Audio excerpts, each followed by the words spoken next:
ક્રાંતિ શ્રીમદ રાજચંદ્ર 135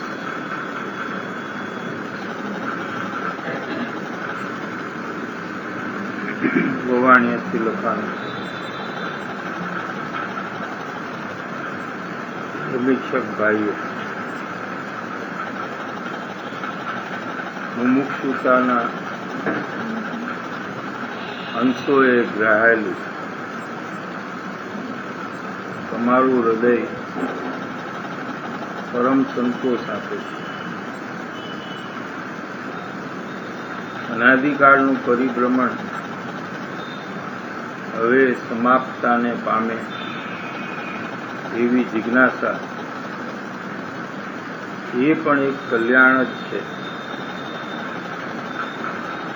કોઈ એવો યથાયોગ્ય સમય આવી રહેશે કે જ્યારે ઈચ્છિત વસ્તુની પ્રાપ્તિ થઈ રહેશે. ધર્મની રુચિવાળા ભાઈઓ ને પત્ર લખાણ. ધર્મ પ્રાપ્તિની જેને ઈચ્છા છે, ધર્મ એટલે વિતરાગતાની પ્રાપ્તિ, અથવા જેણે સુખની પ્રાપ્તિ કરવી છે અને દુઃખથી મુક્ત થવું, એવા ભાઈઓ ને ધર્મ ઈચ્છક ભાઈઓ કહેવાય.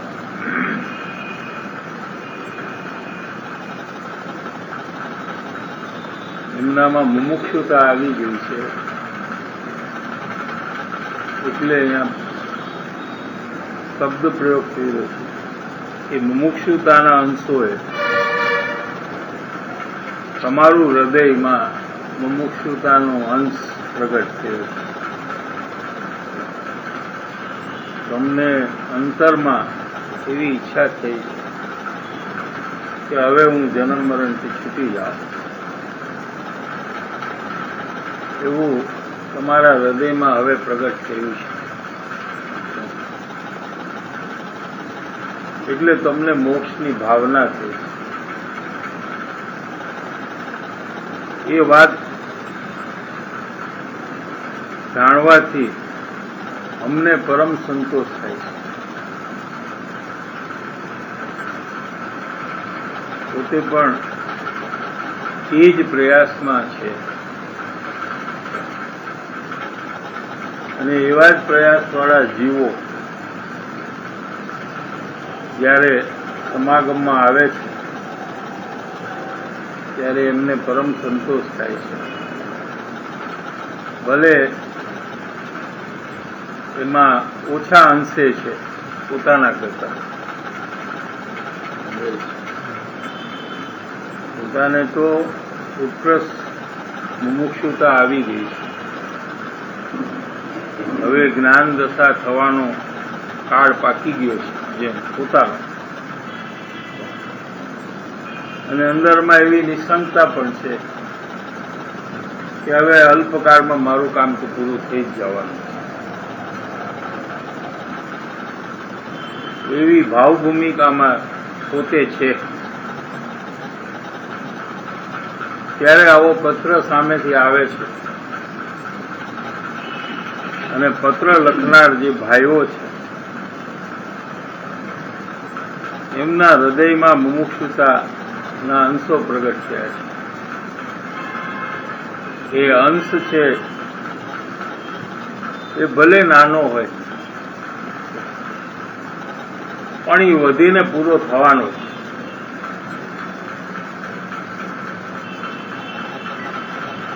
જ્યારે ઈચ્છિત વસ્તુઓની પ્રાપ્તિ થશે એમ લીધું છે.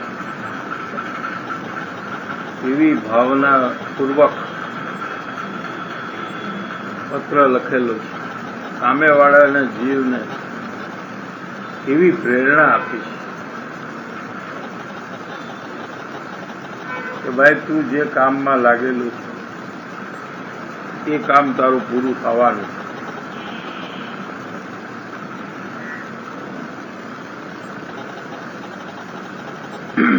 ગુણ દ્રષ્ટિ પ્રગટ કરવાનું કાર્ય અહીંયાથી શરૂ થઈ ગયું છે. જ્ઞાન દશા થશે ત્યારે ગુણ દ્રષ્ટિ પ્રગટ થશે. બીજામાં ગુણોને મુખ્ય કરવાની જે દ્રષ્ટિ છે એને ગુણ દ્રષ્ટિ કહેવાય. બીજા જીવમાં દોષ ભલે હો, પણ એ દોષને ગૌણ કરીને, નથી એમ કરીને એનું નામ ગૌણ કરવું. નથી એમ કરીને એની હારે સંબંધ રાખે એનું નામ ગૌણ કરવું કહેવામાં આવે છે. સમજાય છે? કેમ કે દોષ છે એને રાખે તો એ જીવ સાથે એટલી દૂરી થાય છે, દૂર થાય. કોઈના દોષ જોવાથી શું થાય? એનાથી દૂર થવાય ભાવથી. ક્ષેત્રથી તો કાંઈ નથી આમાં. એ તો આપણા હાથની વાત જ નથી. શરીરના ક્ષેત્ર તો પરમાણુની ક્રિયા છે. એમાં તો કોઈ અજ્ઞાની પણ કાંઈ ફેરફાર કરી શકે,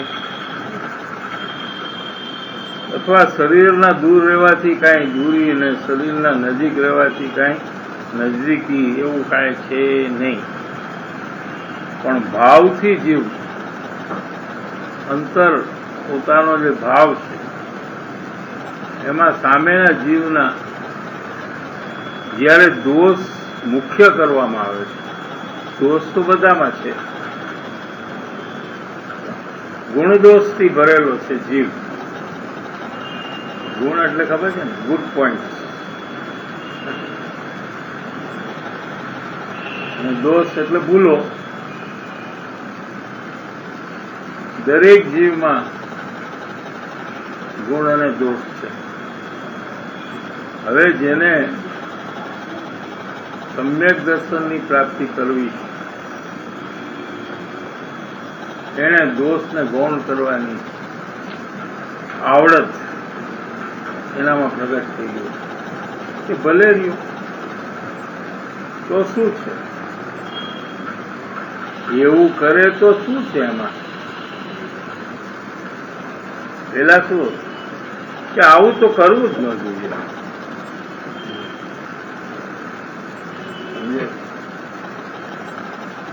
હવે કે કરે છે ખોટું, ભલે ખોટું છે પણ કરે તો શું, ભલે ને કરે.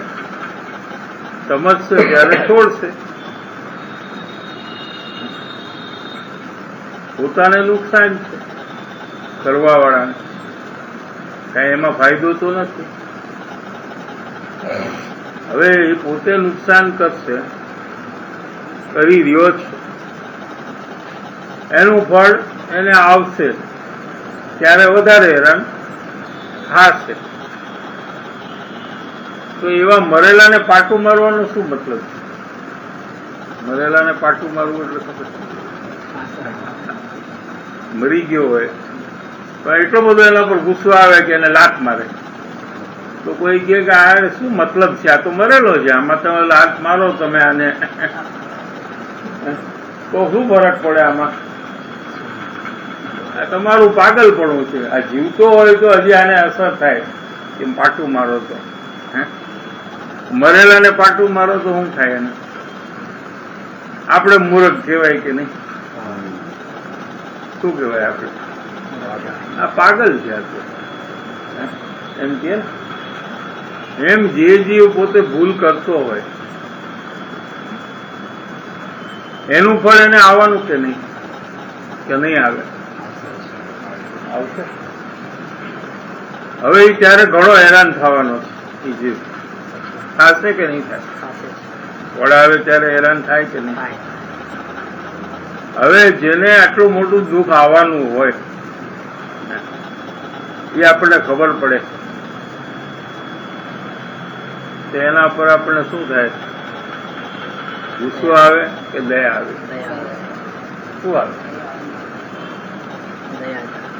શું આવવું જોઈએ? તમે કહો શું આવવું જોઈએ? ન્યાયથી શું આવે? હા, દયા આવી જોઈએ. એની ભલે આપણે દ્વેષ આવે છે, એ શું બતાવે છે કે મરેલાને તમે પાટું મારો છો. સમજાય છે? ભલે એને વર્તમાનમાં કઈ ખબર ન પડતી હોય, જોવે એને એનું ફળ આવશે કે નહીં આવે. અજાણતા કરેલા કાર્ય હોય તો એને એનું ફળ આવે. કોઈ અજાણતો ઝેર પીએ તો મરે કે બચે? એને ખબર નથી, ખબર નથી એને, કોઈ મરે કે બચે? અને ખબર હોય એ પીએ તો આવું હોય કે ખબર ન હોય એને બચાવવો જોઈએ આપણો પ્રમાણે, અને ખબર હોય એને તો મરવું જ જોઈએ. પણ આવી સિસ્ટમ નથી આમાં. જૈન ધર્મની સિસ્ટમ આ નથી. ખબર ન હોય એટલે એને કઈ નુકસાન થાય નહીં. જાણી જોઈને અમે ક્યાં કહ્યું કે શું કે જાણી જોઈને કરે તો અમને બરાબર, તમે કયો નુકસાન થાય તો અમને કઈ વાંધો. એને થવું જ જોઈએ. જાણી જોઈને કર્યું છે ને એને એમ તો હેરાન થવું જ જોઈએ કે નહીં. પણ કોઈ અજાણતા કરી નાખે તો એને કોઈ ડિસ્કાઉન્ટ આપવાનું કે નહીં? જૈન દર્શન નથી આપતું, નો ડિસ્કાઉન્ટ. કેમ કે તારે જાણવું જોઈએ એમ કે છે. તે કેમ ના જાણ્યું? શું કે તારે જાણવું જોતું તું, તું બીજું જાણવા કેમ ગયો? તારે સાચું જાણવાની તને જિજ્ઞાસા હોવી જોઈએ અને તારે એનો પ્રયાસ કરવો જોઈએ. પણ તું કઈ કર નહીં અને પછી કે અમને કઈ સજા ન થવી જોઈએ કેમ કે અમે અજાણતા કર્યું છે, તો એવું જૈન દર્શનમાં એલાઉડ નથી.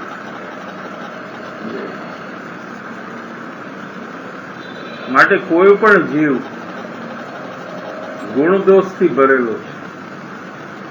પોતાનો જીવ પણ એવો છે, એ નથી કે બધા ગુણ જ છે આપણામાં. બે છે ને કે નહીં?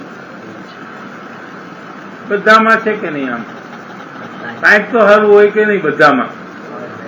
કે ન હોય? તમે ગોતો તો મળે તમને. હે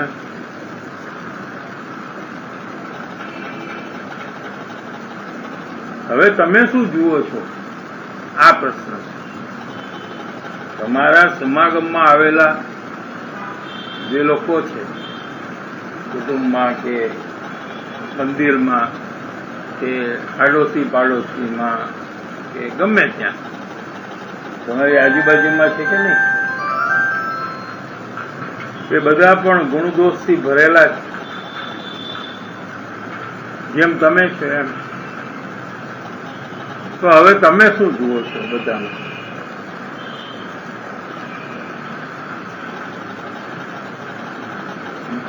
દિલીપભાઈ, તમે શું જુઓ?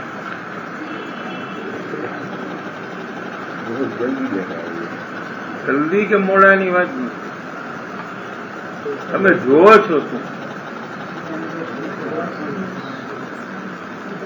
હા, તો તમને પેલું નુકસાન થાય. કોને પેલું નુકસાન થાય? દેખનારને પેલામાં પેલું નુકસાન થાય. સામે વાળાનું જે થવાનું થાય, પણ પોતાને તો નુકસાન થઈ જાય. હવે દોષ વગરનો તો કોઈ જીવ રહેવાનો જ નથી સંસારમાં. તો આ તમારું બંધ કેવી રીતે થશે? ઠીક છે, કેદી થશે? 2025 ક્યારે થશે કે આખી દુનિયા દોષ વગરની થઈ જાય? એવું ક્યારે થાય? એવું થાય? તમે તો છેલ્લા શ્વાસ સુધી દોષ જ જોવાના બધા એના, કે નહીં? તો તમારું કામ કેદી કરશો તમે? સમજાય છે કે નહીં? કોઈ કે અમે દોષ જોઈએ અને સાથે સાથે અંદરમાં અમારું કામ પણ કરીએ તો શું વાંધો છે? આમાં એવો પ્રશ્ન થઈ શકે કોઈ થાય કે નહીં? કે ભાઈ એમાં શું વાંધો છે? દોષ દેખાય છે, તું જલ્દી ના, તું જલ્દી એ છે અને અમારે કામ પણ અમારું કરવું છે, તો આમાં શું પ્રોબ્લેમ છે કે નહીં કરી શકતું કામ? એમ એને આને શું લાગે વળગે? એ ઘણું લાગે વળગે, પૂરેપૂરું લાગે વળગે. એટલે અને જો ને તારું કામ નથી થયું એનું કારણ આ જ છે. આમાં એમ થતું હોય કે ઘણી વખત સામેના ગુણ દેખાતા હોય અને હું ગુણ ચાય કરીને ન જોતું, દેખાતો હોય તો હું છુપાઈને એના દોષ, અને ઘણી વખત એમ બને કે જે વ્યક્તિના મેં ગુણ જોયા હતા અને એના હું દોષ કાઢતો હતો અને એ વ્યક્તિ મારા ગુણ વ્યક્ત કરતો હોય ત્યારે મને એના ગુણ વ્યક્ત કરવાનું થતું હોય, તો એ કેવી રીતના લેવું? ઘણા બધા પ્રશ્નો છે, એટલા પ્રશ્નો એક પ્રશ્નના જવાબ દઈ શકે. આટલા બધા પ્રશ્ન એક હારે કરે તો શું થાય? આવી જશે આનો જવાબ બધા. બીજાના દોષ જોવાથી શું થાય? પેલા જીવમાં સૌથી પહેલામાં પેલું આપણે અંદરમાં ગુસ્સો આવે કે ન આવે? બોલો, સારું છે એમ લાગે, કાંઈ વાંધો નહીં, હસીને મજા કરી, આ બહુ સારું, તમે આવા તોફાન કરો એ બહુ સારું છે, એમ કઈ રે અંદરમાં આમ થઈ જાય, કેમ આમ કરો છો? શું થાય? એમ થાય કે નહીં? પછી બીજો શું ભાવ આવે? કે એને સમજાવવું કે એને આમ ન કરવું જોઈએ, એવો ભાવ આવે કે ન આવે? તમને લોકોને આવે છે? એને સમજાવવાનો ભાવ આવે કે ન આવે? હવે ઓલો સમજે, એને સમજવું હોય તો જ સમજે. તમારા કહેવાથી કોઈ સમજે છે? તમે કોઈના કહેવાથી સમજો છો? કયો? અચ્છા, મને કહો કે તમને કોણ કહે તો તમે સમજશો આ દુનિયામાં? ચોઈસ આપું તમને કે ભાઈ આ મને માણસ કહે ને દુનિયામાં તો હું સમજવા તૈયાર છું. એમ તમે એક માણસને સિલેક્ટ કરો દુનિયામાં,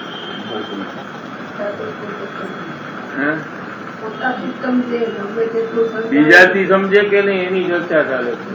પોતાથી સમજે એની વાત નથી કરતી.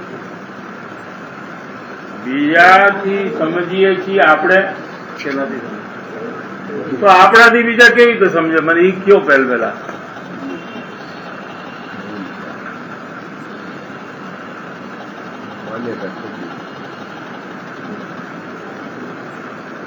કેવી રીતે સમજે કે ના એને તો સમજવું છે? અમે ન સમજીએ એટલે એનો મતલબ એ છે કે એને ન સમજવું, અને એ ભૂલ કરે છે એટલે અમે કહી છીએ, સમજતા જ નથી કેતા. બરાબર? એટલે આપણે ભૂલ કોઈ દી કઈ કરતા જ નથી ને. એ ભૂલ નથી કરતા, જેવી ભૂલ કરે છે ને એવી ભૂલ નથી કરતા આપણે. પણ એ ભૂલ તમને ક્યાં કાઢવાની છે? સમજાણું? તમારે તો તમે જે કરો છો એ ટાળવાની વાત અમે તમને કરીએ ને. શું કીધું? સમજાય છે? એ તમે નથી કરતા અને તમે જે કરો છો ને એ ઓલો નથી કરતો. એ એમ કે છે હું ક્યાં કરું છું, તમે કરો છો. તો તમે મને આ ભૂલનું શું કામ કહો છો? ઓલી તમે બીજી ભૂલ કરો છો ને એ હું નથી કરતો. અચ્છા, હું કરું છું તમે નથી કરતા. Okay, fine.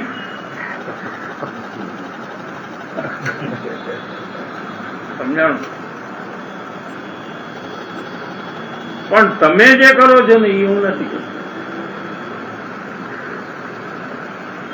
તો પછી મારે એ ભૂલનું તમને કહેવાનું કે નહીં? તમારે આ ભૂલનું મને કહેવાનું, કેમ કે તમે નથી કરતા એ ભૂલ.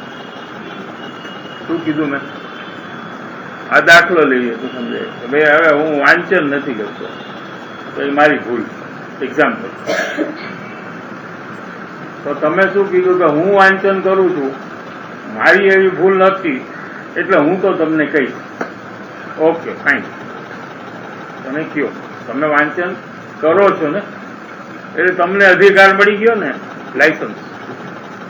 તો એના માટે તો વાંચન કર્યું હતું કે આપણને લાયસન્સ મળે કહેવાનું. હવે તમે મને કયો તો તમને ઓકે એલાઉડ, બરાબર છે. હવે મારા પ્રમાણે તમે કંઈક નથી કરતા, બીજું વાંચનની વાત નહીં, તો મારે તમને કહેવાય કે નહીં એનું? બોલો. તો આપણે સાંભળવા તૈયાર?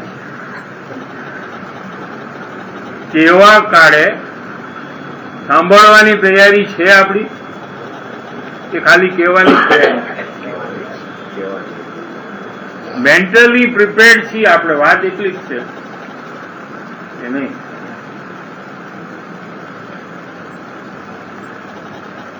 સમજાણું? માનસિક તૈયારી આપણી છે કે નહીં, આટલો પ્રશ્ન છે અહીંયા. જો ન હોય એમ તમે કયો કે ભાઈ નથી ભાઈ, તો પેલા ઈ તૈયારી કરો ને પછી કેજો એને. કેમ કે તમારું કીધા વગર રહેવાતું નથી એટલે કઈ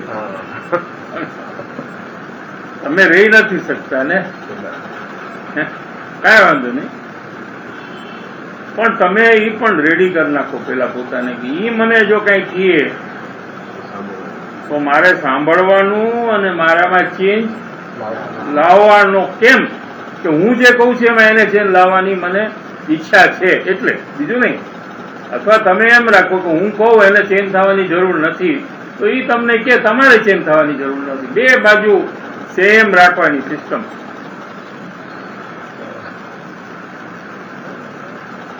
પોઈન્ટ સમજાય છે કે નહીં? કે ભાઈ હું તમને કહું અને તમે ન સમજો તો મારે તમારી યાર સંબંધ નહીં બગાડવાનો, એટલે મારે ગુસ્સે નહીં થવાનો. એવું ક્યારે હું કરી શકું કે જયારે તમે મને કહો ને ત્યારે હું એ નહીં સાંભળું, અને તમારે મારી યાર સંબંધ નહીં બગાડવાનો. આપણે એવો કોન્ટ્રાક્ટ કરી નાખી. જો રહેવું હોય ને સાથે તો આમ કરવું પડે, કોન્ટ્રાક્ટ કરવો પડે. આવી રીતે અનરિટન કોન્ટ્રાક્ટ. કે ભાઈ બે માટે સેમ સિસ્ટમ રાખો ભાઈ સાહેબ. તમારે જે નક્કી કરો એ કરો, મને કઈ વાંધો નથી, પણ બે માટે સેમ સિસ્ટમ. આપણે તૈયાર નથી. ઈ તૈયાર? We are not. અમે કહીએ એમ તમારે કરવાનું, બસ એટલું એક સાઈડ જ અમે તૈયાર. અહીંયા મોટો પ્રોબ્લેમ આવે છે કે દરેક જીવ પરમાત્મા છે અને દરેક જીવ સ્વતંત્ર છે. એવી આપણા જ્ઞાનમાં બીજા જીવને સ્વતંત્રતા આપશું નહીં. એ ખરા બધા સ્વતંત્ર, પણ આપણે શું કર્યું? આપણા જ્ઞાનમાં નથી આપ્યું કોઈને સ્વતંત્રતા કે હું કહું એમ તમારે કરવાનું. શું? એટલે તમે પરતંત્ર, જીવ સ્વતંત્ર, પણ હું કહું એમ તમારે કરવાનું. તમે પરતંત્ર ત્યાં કે નહીં? હું કહું એમ કરવાનું એનું નામ પરતંત્ર, તમારે જેમ કરવું એમ કરવાનું એનું નામ સ્વતંત્ર છે કે નહીં? આમ કે નહીં? વ્યાખ્યા બરાબર છે કે નહીં?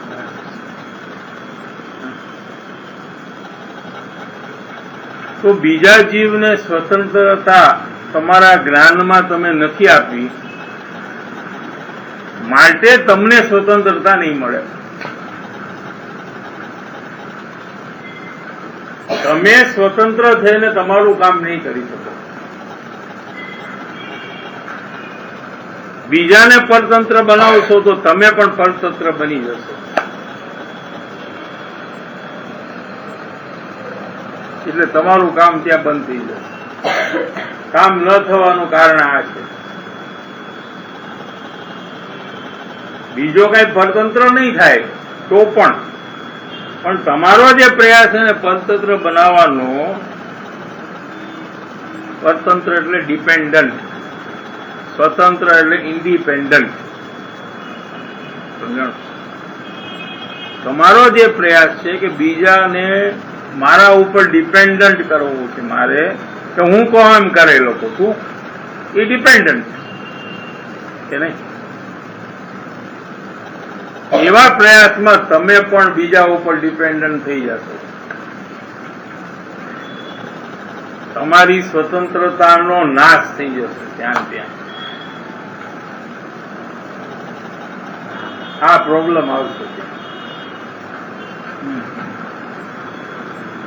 એક બીજું, બીજાના દોષ જોવાથી શું થાય? ભાવ દ્વેષ આવે જીવનો. બીજાને સમજાવવાનો ભાવ આવે કે ન આવે? આવે કે ન આવે? આને સમજાવવું જરાક, આ મિસ્ટેક કરે છે તાને હું જરાક કહું, હા એટલો ફરક છે કે હું જરા જોરથી બોલી દઉં, પણ મારે એને કેવું જોઈએ કે નહીં? તમે મને કહો. કોઈ માણસ ખોટું કરતું હોય તો આપણે એને કેવું જોઈએ કે નહીં? તો હું કઉ છું એમાં ખોટું તો કઈ કરું છું? કદાચિત મારી જો કઈ ભૂલ હોય તો હું જરા ઉગ્ર થઈને બોલું છું ને, આવો જરાક અવાજ મોટો થઈ જાય, એ કદાચ મારી ભૂલ, એ તો બહુ નાની ભૂલ છે.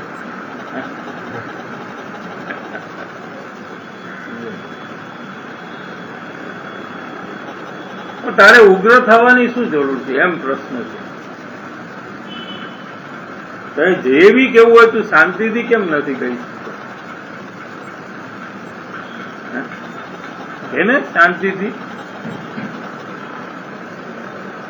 કેમ કે તારો આગ્રહ એમાં ભળેલો છે. આગ્રહ શું ભળેલો છે કે એને સમજવું જ જોઈએ. એને કારણે દ્વેષના પરિણામ થાય છે. હવે આપણે રસ્તામાં કઈ જતા હોય ને કોઈ માણસ કઈ બરાબર ન હોય તો આપણે એને કઈ કહીએ તો આપણે કઈ આગ્રહ નથી કે એને એમ કરવું જ જોઈએ. સમજાણું? આપણે એને કહીએ કે ભાઈ આ ટ્રાફિક સામે ગાડી આવે, જરા એક બાજુ જાઓ તો. આપણે કહીને રસ્તામાં કોઈ આમ ટ્રાફિક આવતી હોય અને એક માણસ વાતો કરતો કરતો આમ હાલતો હોય તો આપણે કહીએ ભાઈ જરા ગાડી આમ આવે. આપણે કહી કે નહીં? પછી ઓલો ન માને તો આપણે શું કરીએ? એને મારીએ લાકડીએ, ચાલા માનતો નથી, મેં તને કીધું ને. એમ નથી, આપણે આગ્રહ નથી કઈ. હવે ભાઈ નો સમજે ને બસ અથડાય તો આપણે શું કરીએ? આપણે એમ કરીને છોડી રહી છીએ કે નહીં, કે પકડી રાખી છીએ?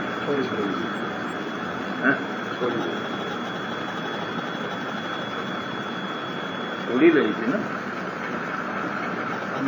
કે નહીં? કેમ એમ કર્યું એની યારે અને બીજી વ્યક્તિને કેમ છોડતા નથી? પ્રશ્ન છે આ મારે સમજવું. એનું શું કારણ છે? કે બહુ સહેલો જવાબ છે આમાં કે આમાં શું પૂછવાનું હોય? ઓલો ક્યાં આપણો છે? આ તો આપણો માણસ છે. સમજાણું કે નહીં? એટલે મારાપણું તમે દ્રઢ કરો છો કે નહીં? એમાં શું કર્યું તમે? મારાપણું તો છે તમને ઓલરેડી, અને એ દરેક કાર્યકાળે દરેક પ્રસંગ વખતે તમે એને દ્રઢ કરતા જાઓ છો પાકું. પછી ક્યાંથી મારાપણું છૂટવાનું? પછી કે મારે શું છે કે મારાપણું છોડવું છે, કેદી છૂટે આમાં? મારાપણાનું જે પાવર છે એ ક્યાંથી આવ્યો? કે આગ્રહમાંથી જન્મે.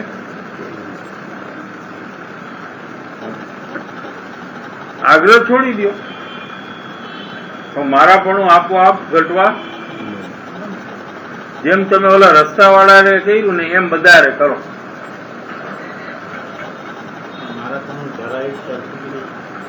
ધારાવાહી ચાલુ છે એ તો વ્યય થઈ ગયું. શું કીધું?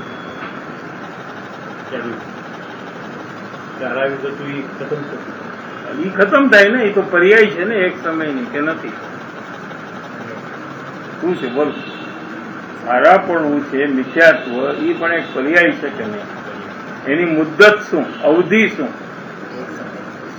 એક સમય જીનવાણી પ્રમાણે એક સમયની છે. પછી શું? એ ચાલી છે. અને નવી પાછું નવું મારાપણું આપણે કરીએ એમ ધારાવાહી છે. શું કીધું? એમ અનાદિકાળથી છે. અનાદિકાળથી છે, પણ છે નવું નવું. મિથ્યાત્વ છે એ અનાદિકાળનું છે, પણ દરેક વર્તમાનમાં નવું છે. એમ નવું નવું કરતા એ અનાદિકાળ થઈ ગયો, એટલે અનાદિકાળથી છે એમ કીધું. તો તમે રોજ વાંચન કરો, અબજો વર્ષો નીકળી જાય, પણ રોજ નવું નવું વાંચે છો ને કે નહીં? આજે આપણે આ ચાલુ કર્યું ને, કાલે ઓલું હતું ને, એ નવું નવું છે ને. પણ આમ અબજો વર્ષથી હું વાંચન કરું છું. કોકને એમ કે ઈ ને ઈ જ વાંચ્યા કરે છે, એક જ લાઈન આખો દી વાંચ્યા કરે છે, કે ના ના ના, એ તો નવું નવું વાંચતો જાય છે. વાંચવાનું કરોડો વર્ષોથી છે, પણ વાંચવું જે છે એ નવું નવું છે. સમજાયું? દાખલાથી નહીં સમજાય તો કરવું શું? હવે કયો નવું છે કે જૂનું છે? એ બેય છે. વાંચવું છે એ તો જૂનું છે, પણ જે વંચાય છે જે વિષય એ નવો નવો છે. સમજાણું કે નહીં? એમ મિથ્યાત્વ છે એ જૂનું છે, અનાદિકાળનું છે, પણ દરેક વર્તમાનમાં એ નવું નવું કરે છે. એમ અનંતકાળ વિયો ગયો એનો.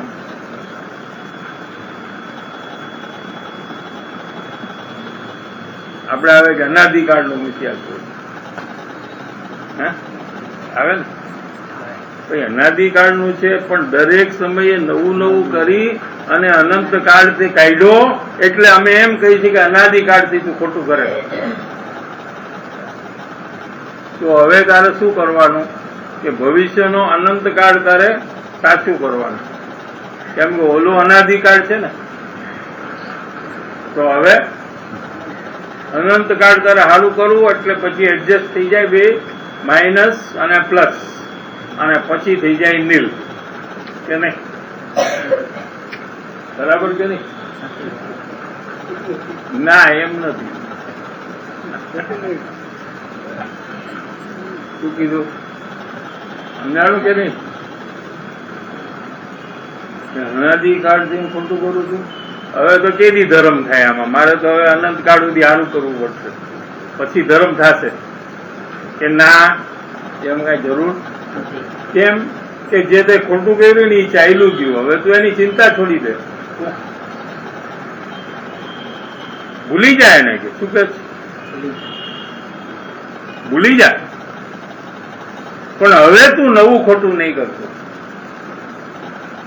કોણ આવું આપે આપણને ફેસિલિટી? બોલો. જૈન દર્શન એક એવી આપણને ફેસિલિટી આપે છે કે તે ગમે તે કર્યું હોય ભૂલી જા તારું માપ.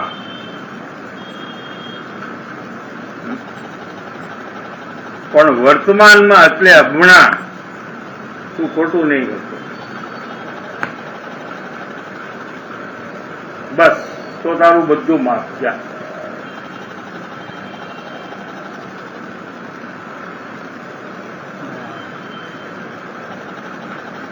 આમ છે.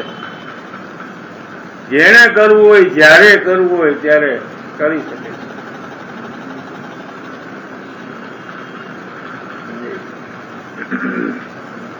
એટલે એને સુધારવાનો ભાવ તમને આવ્યા વગર રહેવાનો,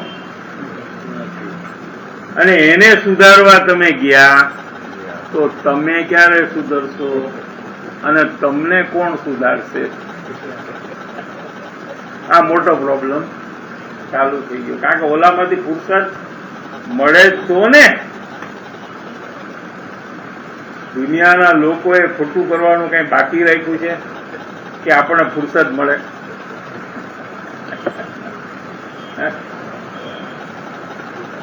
ફુરસદ જ નથી ભાઈ સાહેબ. કઈ વાત હું આયા એક નહીં પણ 50 ભૂલ હોય એને. હજી તો હું બધી ભૂલ તો હજી બતાવતો ન હોઉં. હજી તો મારે કેટલી બતાવવાની બાકી છે. તો મને ટાઈમ ક્યારે મળે?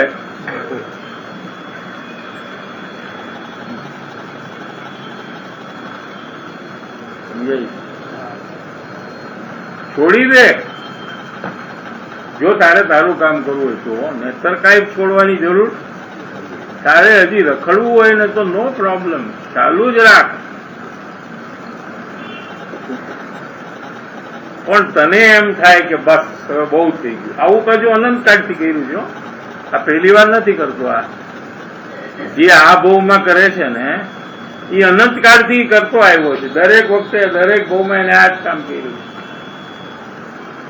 બીજાના દોષ જુએ, એને સમજાવે, એને બદલાવે, અને ઓલાને બદલવું ન હોય.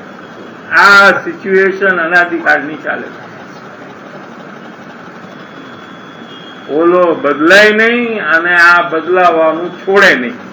બે જણા પકડીને બેસી ગયા છે. જોઉં છું હું. ઓલો કે જોઉં છું તું મને કઈ રીતે બદલાવ? ઓલો કે હું જોઉં છું કે તું કેમ ના બદલ?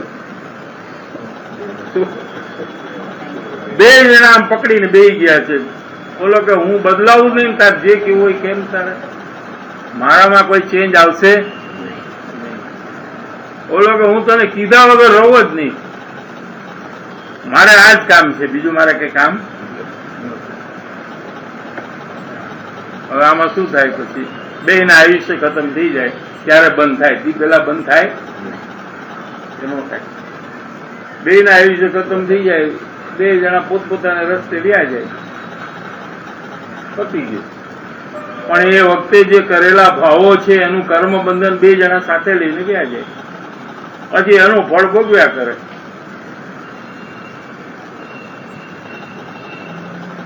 એટલે આ વાત જયારે સાંભળી, સમજમાં આવી, ત્યારથી આ ધંધો છોડી દેવાનો, બીજાને સમજાવવાનો.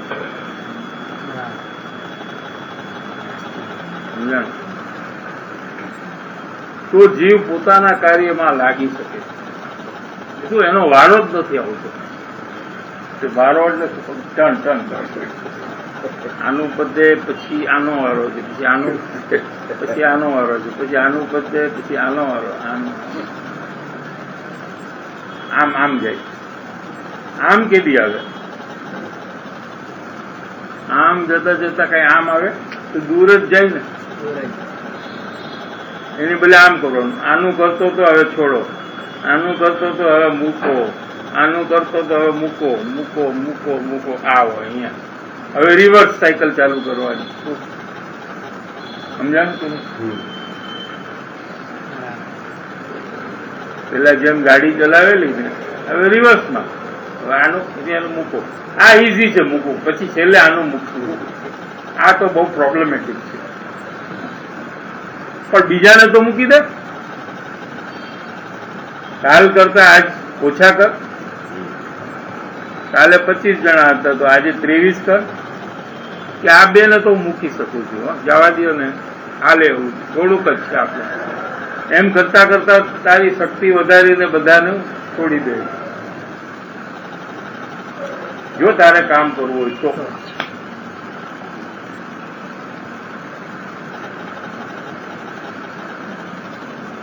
શું કહે છે અહીંયા કે જેને પોતાનું કામ કરવું છે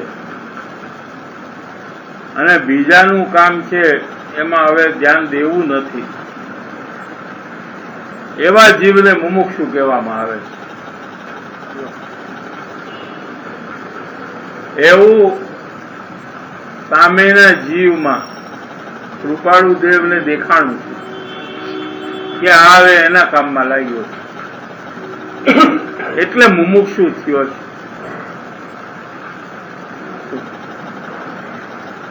પોતાના દોષને મટાડવા લાગ્યો છે. હવે પેલા બીજાના દોષને જોતો હતો ત્યારે સંસારી હતો, હવે એ પોતાના દોષને મટાડવાના પ્રયાસમાં લાગ્યો છે, એટલે મુમુક્ષુ છે. હવે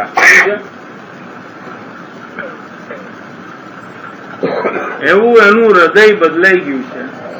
એવું જયારે દેખાણું કૃપાળુ દેવને ત્યારે એમ કીધું કે મારા હૃદયમાં સંતોષ થાય છે, કે મને સંતોષ થયો હવે કે તમે હવે તમારા કામમાં લાગ્યા. અનાદિકાળનું પરિભ્રમણ હવે સમાપ્તાને પામે એવી જિજ્ઞાસા તમને થઈ. હવે તમને કઈ જિજ્ઞાસા થઈ? જિજ્ઞાસા એટલે ઈચ્છા, ભાવના. શું થયું હવે તમને? કે મારું પરિભ્રમણ હવે ખતમ થાય. અનાદિકાળનું જે મારું પરિભ્રમણ છે, જન્મ મરણ અને દુઃખ, એ સમાપ્તા ને હવે એનો ધી એન્ડ આવે. બસ બહુ થઈ ગયું, ઇનફ.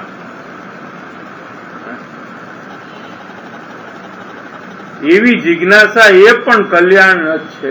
આવી તમને જિજ્ઞાસા થઈ, આવા તમને વિચાર આવ્યા, આવી તમને ભાવના થઈ કે મારું પરિભ્રમણ હવે ખતમ થાવ.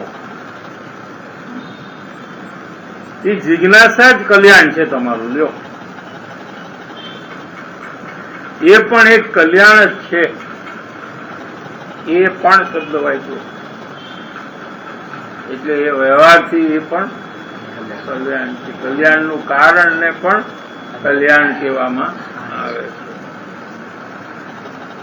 કોઈ એવો યથાયોગ્ય સમય આવી રહેશે,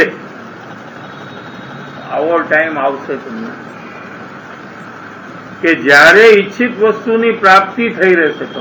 તમને જે ઈચ્છા થઈ છે ને એ પ્રાપ્ત થઈ જશે તમને, એટલે તમારું આત્મકલ્યાણ કેવો છે. બે લીટીમાં કેટલી વાત કરી દીધી. જુઓ કેવી પ્રેરણા મળે જીવને.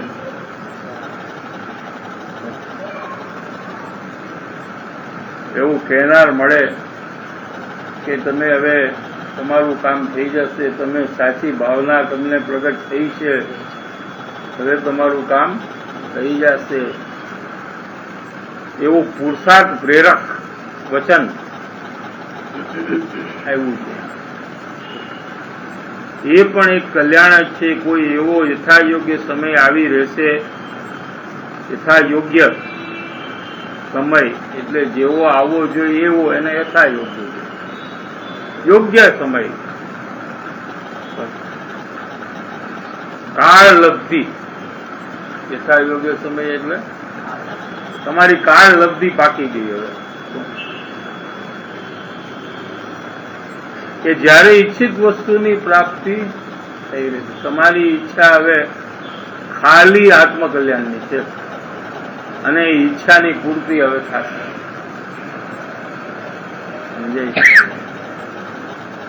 નિરંતર વૃત્તિઓ લખતા રહેશો.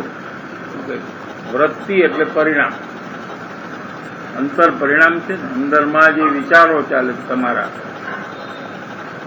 તો તમારી ઈચ્છાઓ, તમારા અંતર વિચાર, એને વૃત્તિ કહેવાય. એ લખતા રહેશો. એમ એવું શું કામ લખતું? માર્ગદર્શન પરિણામને જોઈને આપવામાં આવે છે. અંતર પરિણામને જોઈને માર્ગદર્શન આપવાનું આમાં છે. પણ કોઈ પણ પોતાના પરિણામને છુપાવે તો એને યથાર્થ માર્ગદર્શન મળી શકે. સમજાય છે કે નહીં? આપણે તો આપણી વાત કઈ કેવી નહીં, ખાલી આપણે શું કરવાનું, સાંભળી લેવાનું, આપણું કામ સાંભળી, જે સારું લાગે એ લઈ લેવાનું, બાકીનું બધું એમ કે ના એમ નહીં. નિરંતર હવે નિરંતર શબ્દનો અર્થ કરો.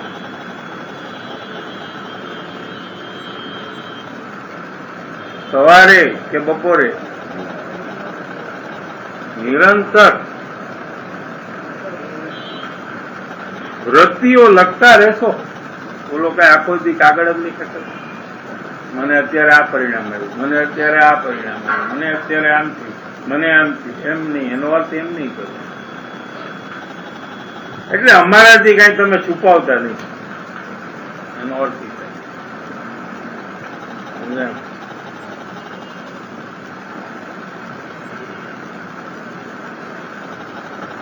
કેમ કે એનાથી તમને આગળ કેમ વધવું હોય એનું માર્ગદર્શન આપી શકાય, અને તમને યોગ્ય લાગે તો તમારે કરવું.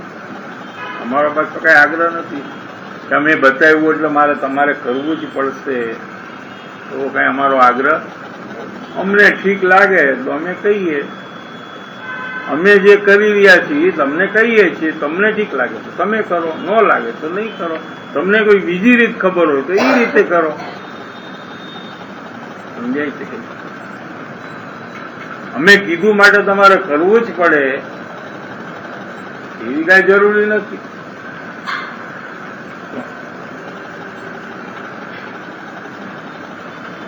જિજ્ઞાસાને ઉત્તેજના આપતા રહેશો. તમને જે આત્મકલ્યાણની જિજ્ઞાસા થઈ એને ઉત્તેજના આપતા રહ્યો. ઉત્તેજના મીન્સ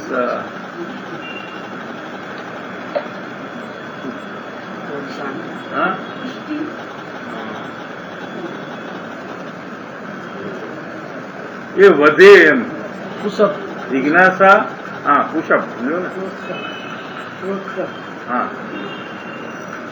તમને આત્મકલ્યાણની જે જિજ્ઞાસાનો અંશ ચાલુ થયો છે એ વધારતા રહ્યો. તમારો અંશ અંતરમાં, તમારા વિચારમાં વારંવાર એવા વિકલ્પ કરો કે આ કામ મારે પૂરું કરવું છે, આ કામ હું પૂરું કરીશ જ, ગમે તે થાય મારું કામ પૂરું થવાનું જ છે.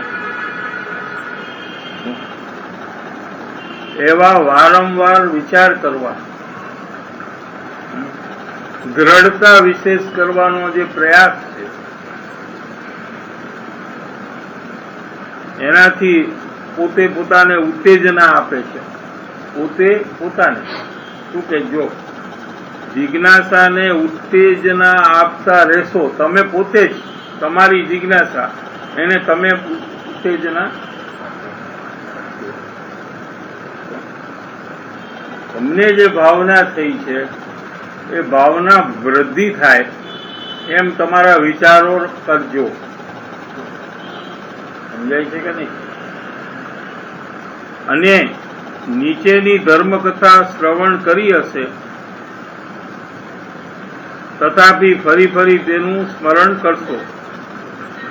પછી પોતે હવે વાત કરે છે, આ વાત પરિણામની કથા પછી ધર્મકથા તમે પેલા સાંભળી હશે આ વાત, તો પણ ફરી ફરી એનું સ્મરણ કરશો. તમને ખ્યાલમાં હશે શું જે અમે કહેવાના છીએ હવે એ તમારા ખ્યાલમાં હશે. તો પણ તથાપી એટલે તો પણ ફરી ફરી આ વારંવાર એનો વિચાર કરવાની, સ્મરણ કરવાની જરૂર છે. એવા સમ્યક દશાના 5 લક્ષણો છે. સમ્યક દશા, સમ્યક દર્શન એક દશા છે, પર્યાય. એની પ્રાપ્તિના 5 લક્ષણો સમજાય છે કે નહીં? અથવા સમ્યક દર્શનની સાથે 5 લક્ષણો જે પ્રગટ થાય એ 5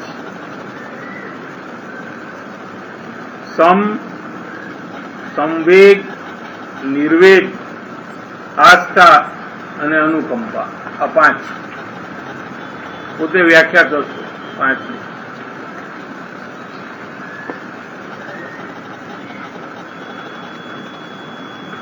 પહેલી વ્યાખ્યા કરે છે શેની? સમ શબ્દ આપ્યો ને એની ડેફિનેશન વ્યાખ્યા કે ક્રોધાધિક કષાયોનું સમાઈ જવું. ઉદય આવેલા કષાયોમાં મંદતા થવી, વાળી લેવાય તેવી આત્મદશા થવી, અથવા અનાદિકાળની વૃત્તિઓ સમાઈ જવી, તે સમ છે. આ વ્યાખ્યા કરી સમની. સમજે? સમ એટલે શું? જે સમ્યક દર્શનનું લક્ષણ છે ને સમ, એનો અર્થ શું? શબ્દ તો તમે વારંવાર સાંભળ્યા હશે. શું 5? અમને ખબર શું કે, પણ એનો ભાવ શું એ વાત આપણે સમજવાની છે.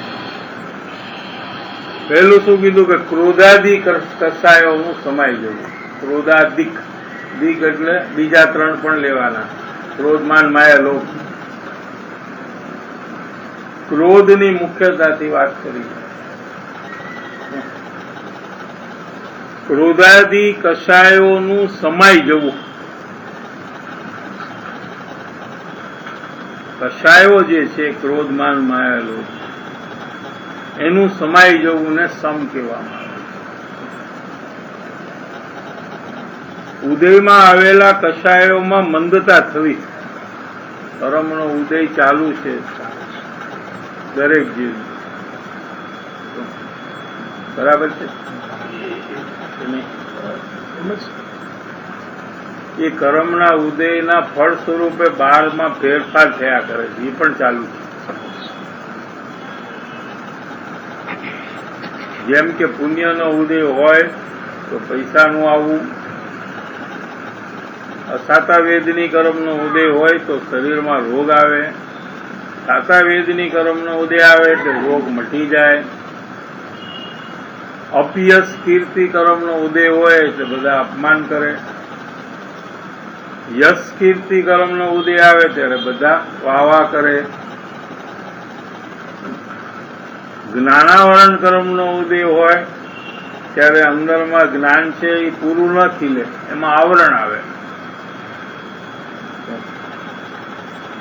સમજાય છે કે નહીં? અંતરાય કર્મનો ઉદય હોય એટલે કોઈ પણ વસ્તુ આપણે વચ્ચે વિઘ્ન કરે આવીને, એટલે આપણે મળવા ન દઈએ. સમજાય કે નહીં? કોઈ રૂકાવટ થાય વચ્ચે.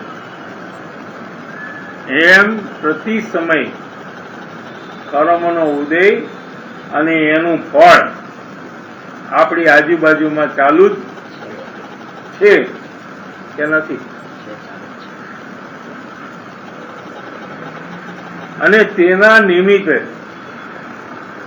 એટલે તેને કારણ બનાવીને આપણે કચાયો કરી. શું કરી?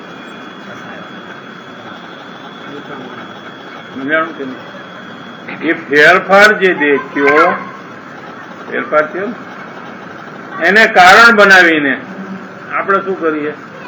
નવા કસાય કરીએ. ક્રોધ, માન, માયા, લોભ આપણે કરવાનું. પૈસા પુણ્યના ઉદય આવે તો આપણે કયો કસાય કરી? લોભ કસાય કરીએ. સમજાણું કે નહીં? સમજાય? એમ જે પણ કર્મનો ઉદય આવે એમાં જે ફેરફાર થાય આપણી આજુબાજુમાં, એ ફેરફાર આપણા જ્ઞાનમાં જણાય છે. શું થાય છે? જણાય ને? કે ન જણાય? પૈસા આવે તો ખબર પડે કે કોકે કેવું પડે ભાઈ તને પૈસા આવ્યા એમ કેવું પડે કે નહીં, કે પોતાને ખબર પડી જાય?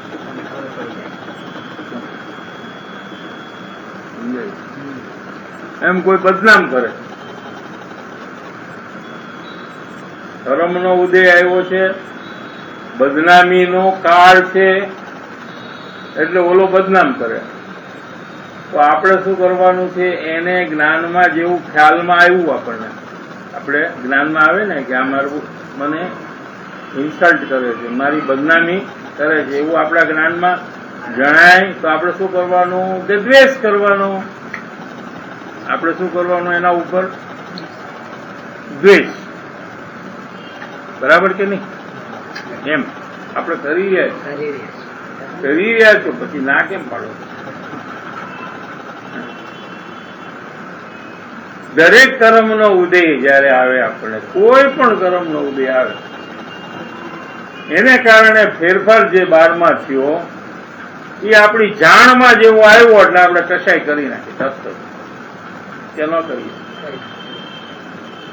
એક પણ મોકો કશાય કરવાનો છોડીએ તો એ બાપુ નહીં.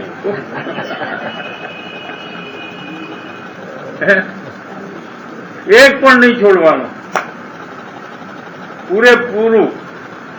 જેટલા ઉદય આવે એ બધામાં કશાય કરવાના, તો જ આપણને શાંતિ મળે.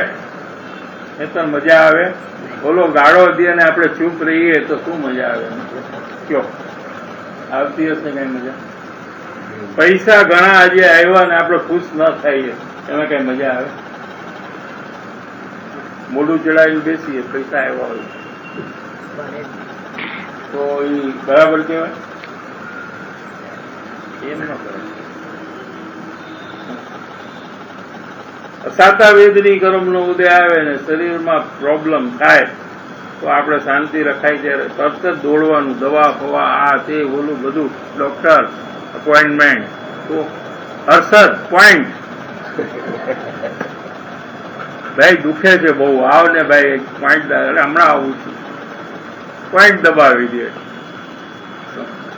જલ્દી મને સરખો કરો. હર્ષદ કે ભાઈ એક વારમાં નહીં થાય, હું પહેલેથી કહી દઉં. આની તમારે છે ને આ તો બહુ માથા કૂટવું કરે, ખાવાનું જ બધું બદલી નાખે. સવારે તમારે કોથમરીનો રસ પીવો પડશે, પહેલા ચાલુ થઈ જાય. અરે ભાઈ સાહેબ, આટલું બધું મારે કરવું પડશે? અને તો એ પાછું અઠવાડિયું 15 દી જશે. આ કંઈક જલ્દી થાય એવું કઈ રસ્તો છે?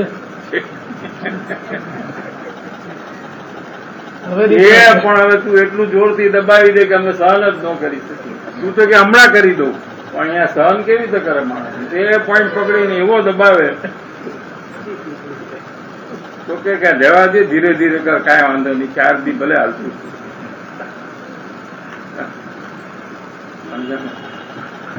આવું બધું છે. એટલે કોઈ પણ કર્મનો ઉદય આવે એટલે જીવ એકદમ જાગ્રત થઈને સમજે, એમાં જલ્દી એમાં ફેરફાર કરવાના પ્રયાસમાં આવી જાય. કાલે લખું શાંતિ. પરમ પૂજ્ય શ્રી સદગુરુ દેવનો જય. દશમૂર્તિ ભગવતી